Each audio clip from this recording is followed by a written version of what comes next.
Is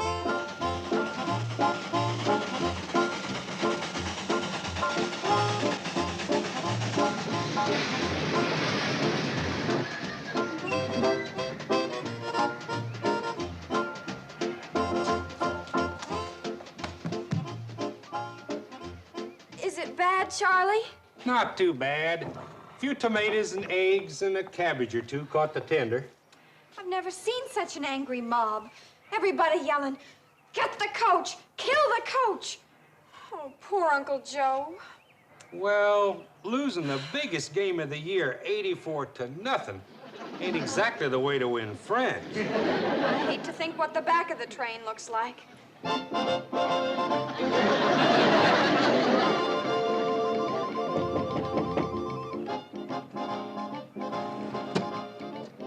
Safe to come out now? Yes, Mr. Bedloe. I'm terribly sorry you had to go through all this just because our team lost. Oh, that's all right. Remember, lad, it's not whether you win or lose, it's how you play the game. You play lousy. There. I got that impression.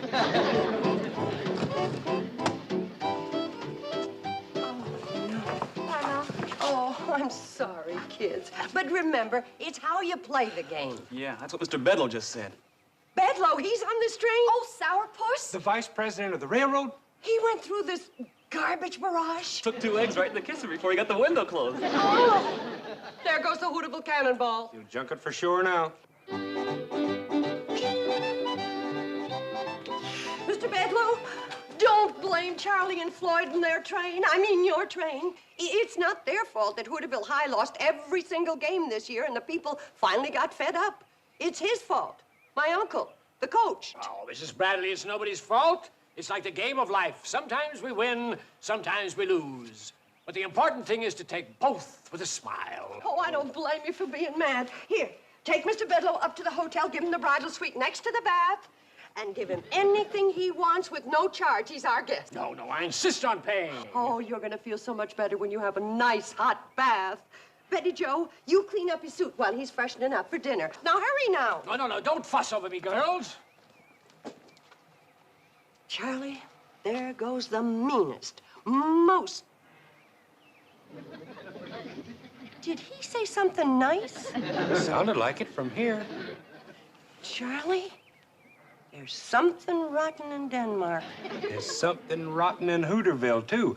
And I think all of it hit this train. You can come out now, Coach. Okay, Joe. Is it safe? Reasonably, you still got to face Kate. Oh, hi, Kate. Aye. Well, Hooterville Hornets dropped another close one today. Close is right. Close to 100-0. This is the last year I'm going to coach that ungrateful Hooterville outfit. You can bet on that. This may be the last year for everything. The hotel, the train. What are you talking about? You know who was on this train and got hit by 2 eggs meant for you? Who? Mr. Mean himself, Homer Bedloe. But he don't scare me none. I'll face up to him just like I faced up to that angry mob.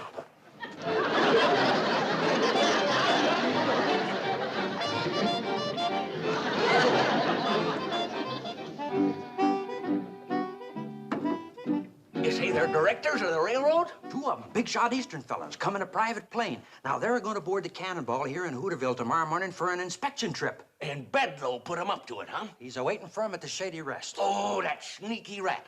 Somebody's got to warn Kate and the boys. Well, how? There ain't no train, no phone, no road, no... The handcar. Yeah, send Herbie Bates. Oh, no, he got chased out of town along with his coach. Sam, you can't pump that car clear to Kate's hotel. But I can try.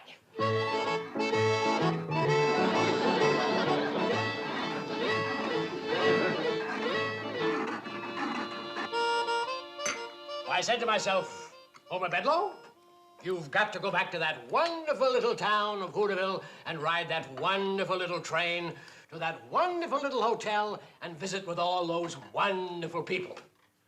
I'll say one thing for you, Homer.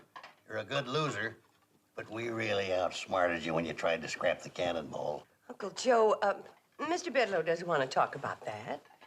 Kate, women don't understand the kind of sportsmanship that goes on between men.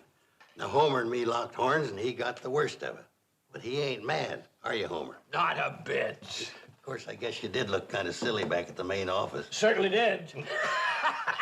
See how good he's taking it? He don't mind being beaten by a better man. Uncle Joe, I need you to help me move something into the lobby. Sure, Kate. What do you want to move? You.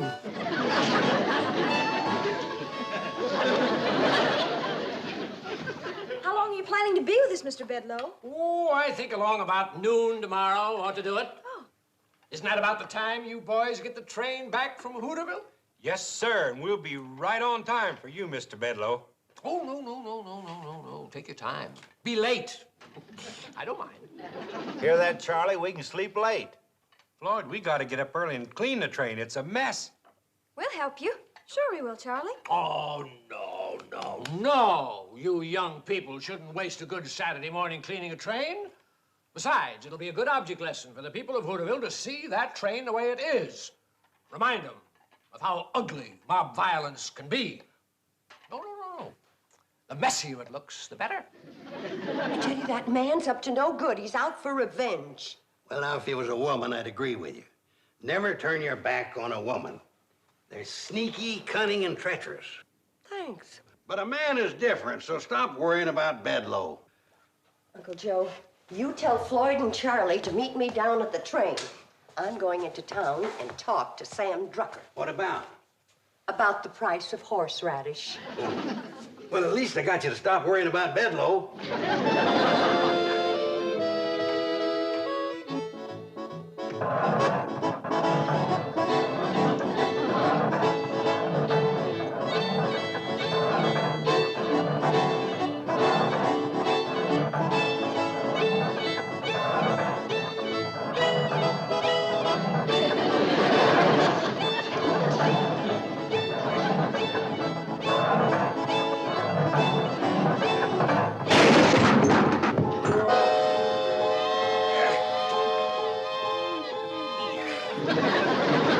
Sam, are you hurt?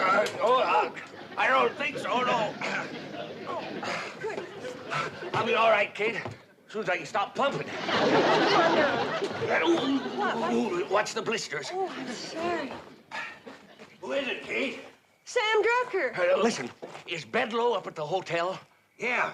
Come on up and say hello. He's changed, Sam. Nicest fella you ever want to meet. Horseradish? Well, you can talk to Kate about that later. Come on up and visit Bedloe. No, listen to me. Bedloe is here for only one reason. He's got a scheme that'll finish this train once and for all.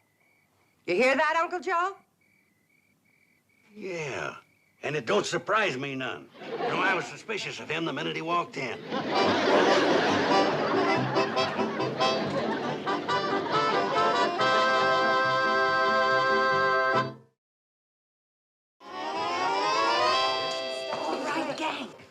Those big city railroad directors see the Hooterville Cannonball in the morning, she's gonna be shining like a new penny, from cowcatcher to caboose. Yeah, that's right. Mr. Bedloe's in the lobby. Now, come on, get your buckets, let's go. Betty Jo, listen, you and Herbie help Floyd and Charlie scrub down the locomotive, okay? Now, Bobby Joe, you and Bill... Where's Billy Joe? She didn't like the way her blue jeans fit her, so she's taking them in through the... Oh, no, come on. Let's go. We only got till daybreak. Oh, no, Sam. No. You've done your part. You go to bed and rest those blisters. Not me, Kate. I want to be in and foiling Bedloe all the way. Thank you, Sam. He dozed off. I think it was your eggnog that did it. Well, I thought it would. I put a half a bottle of cooking sherry in it. I wondered how he could go to sleep while I was telling him the story about my wooden Indian. I was telling him all about my great-great-uncle, Kit Carson, how he carved it out of solid oak with a hunting knife given to him by this old Indian chief when he was just a boy living in the woods down in southeast. Joe, you're putting me to sleep, and I got work to do. And so have you. So grab a bucket and head down to the train. Kate, don't you think somebody should stay here and keep an eye on Bedloe? Well, I'm gonna do it. I got work to do here in the kitchen. Did you set his watch ahead? Yeah, set it ahead till midnight. How about the other clocks? Oh, I forgot. Here, I'll start with this one. Say, where is everybody? Oh, Uncle Joe, get this stuff out of sight. Here. Mrs. Bradley, where'd everybody disappear to? Shh. Everybody's in bed asleep. It can't be at this time of night. It's... Holy smokes, it's after midnight. Shh. Wake everybody up. There must be something the matter with my watch. It can't be this late. Well, it is, and you should be in bed, too. Not sleepy. I'll make you some more eggnog. Oh, that's darn good eggnog, but I don't want you to go to all that trouble. Oh, it's no trouble at all. I can't believe I slept for 3 hours. Is there a clock in here? Well, I'm so ashamed it's so dirty, you can't tell what time it is.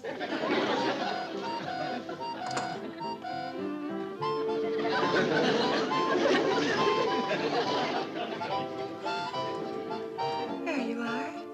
20 to 1? What's all the commotion down here? Can a fella get a night's sleep? Mr. Bedloe, what's the meaning of this? Alone with my niece here in the middle of the night. How far is this gone, Kate? Are you prepared to marry this woman? Now, wait a minute. I just came in here. She was just gonna make me some more eggnog. Well, I think you've had enough to drink already.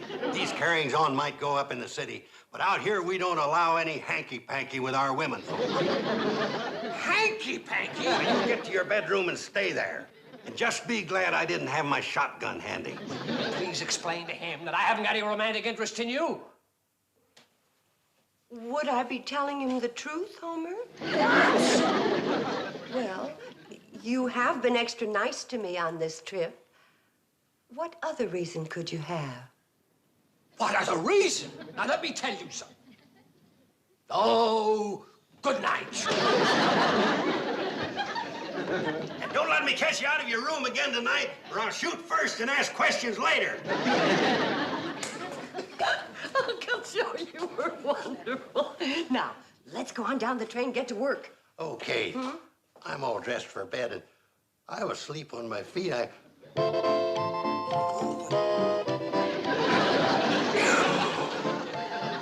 Let's go.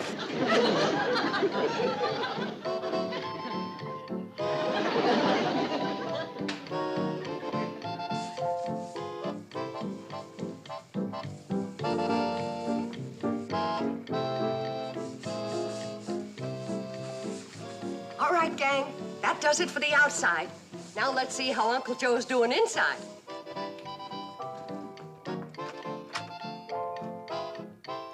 Uncle Joe?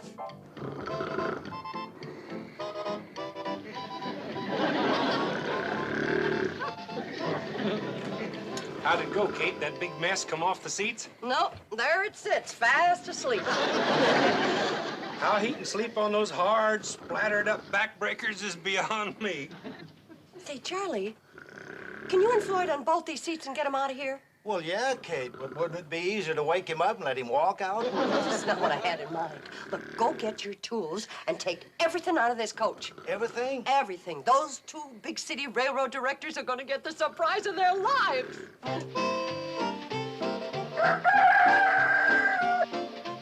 That's funny.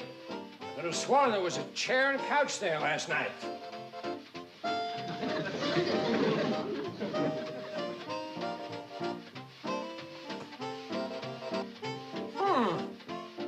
All aboard Hooterville Cannonball.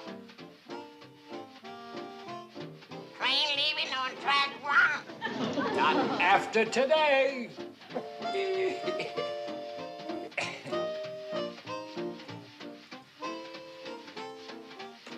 Thought you might like some company for breakfast, Joe Carson. Very funny. Ready for breakfast. The Hooterville Cannonball is due in 1 minute.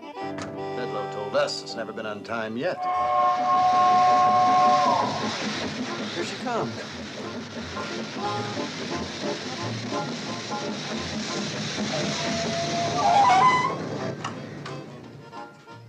Hooterville!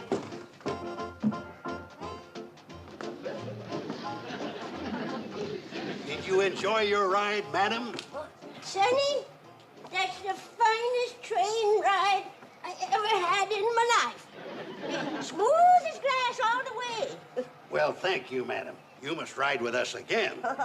You bet I will, Sonny. All aboard the Hooterville Cannonball, gentlemen. There was no one in the station to sell us a ticket. Part of the satisfaction guaranteed service. We collect the fare at the end of the ride only if you're happy. Hey, that sounds great. Sounds like very bad business to me.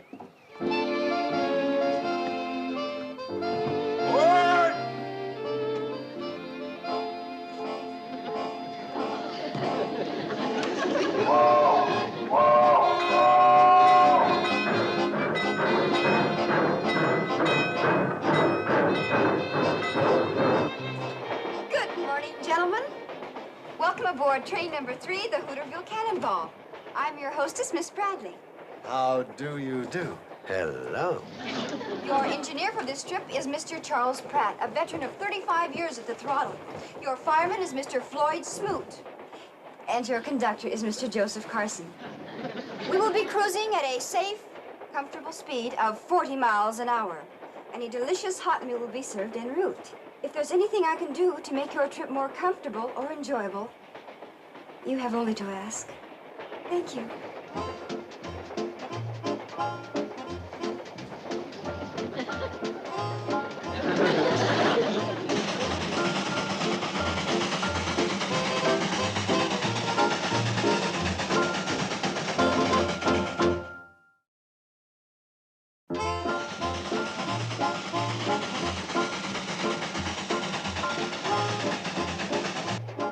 You give a very good shine, young fellow.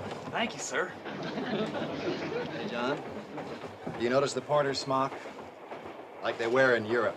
Yeah. The service on this train is a lot like the crack continental trains, too. Oh, come now, Matt. You can't compare the Hooterville Cannonball to, say, the Train Bleu. Oh, you know, the blue train from Paris to Nice. Well, no. I happen to hear that, sir. What has the blue train got that we haven't got? Well, besides the shoe shine, you can get a haircut, a manicure. Herbie, porter, tell the personnel director to send in one of our barbers and a manicurist immediately. What? Quickly, boy.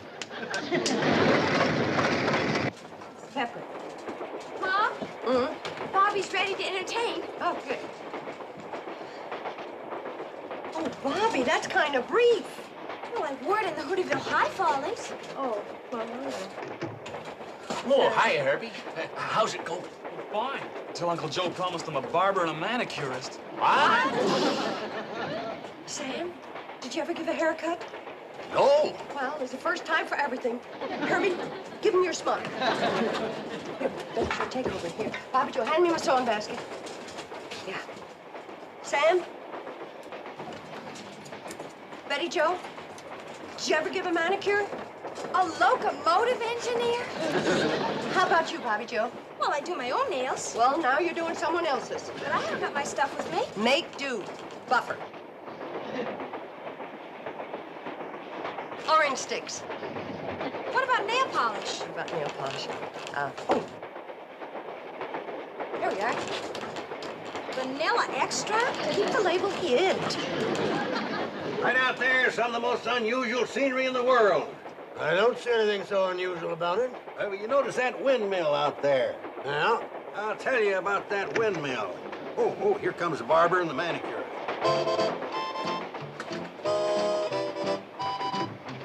Well, I'll be darned. I'd rather be manicured.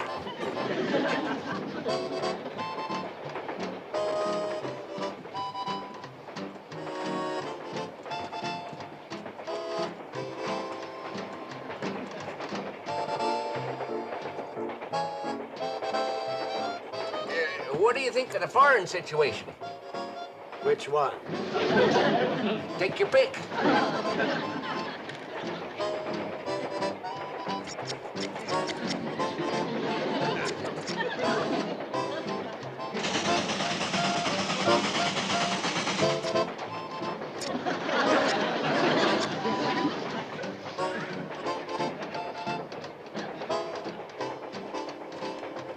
There you are, sir.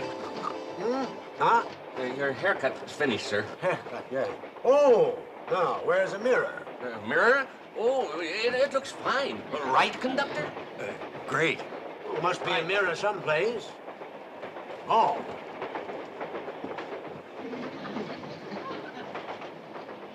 Barbara, come here. Yes, sir. That is the best haircut I ever had. Thank you. I, Barbara, could certainly take lessons from you. Say, Max, how's your manicure? Sensational. This whole train is sensational. You said it. John, do you think maybe Bedloe drinks? I don't know if he does now, but he may start after I get through with him. I'm telling you that when John Fisher gets through with a Hooterville Cannonball, it'll be nothing but a pile of scrap. He'll rip up those tracks with his bare hands. There's the only man I know that's meaner than me. These local yokels thought they had me over a barrel, thought they had me outsmarted. Well, nobody gets the best of me. I never forget, and I never forgive. I'll see every last one of them in the poorhouse. Come to think of it, I'm as mean as John Fisher. Maybe meaner.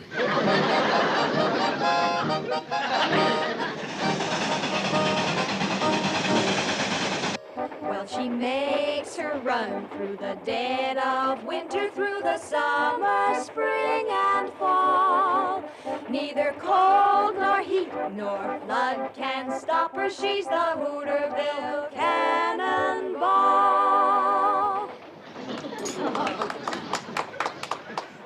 Betty Jo, maybe the gentleman would like another helping. Oh, no, please. I've had 5. 6 for me. What was that delicious concoction? But just chicken and dumplings, country style.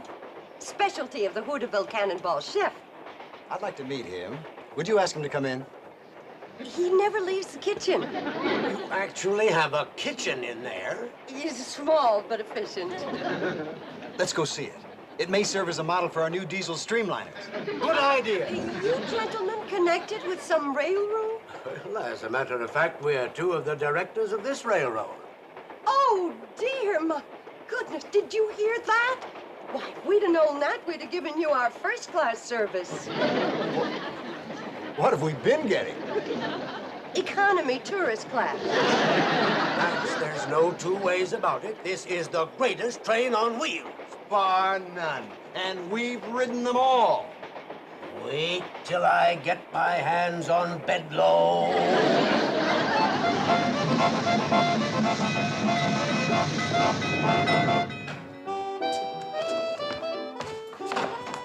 I heard the Cannonball pull in 3 hours late.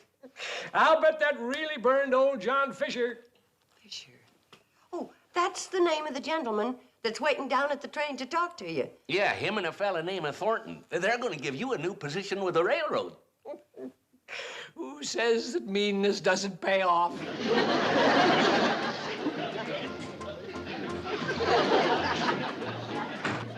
Floyd and me sure do appreciate this, Mr. Fisher. Yeah, Mr. Fisher. The kind of train you boys run, you deserve it. Snap to it, Bedloe, or you won't even keep this job. Yes, sir, boss. Where'd I go wrong?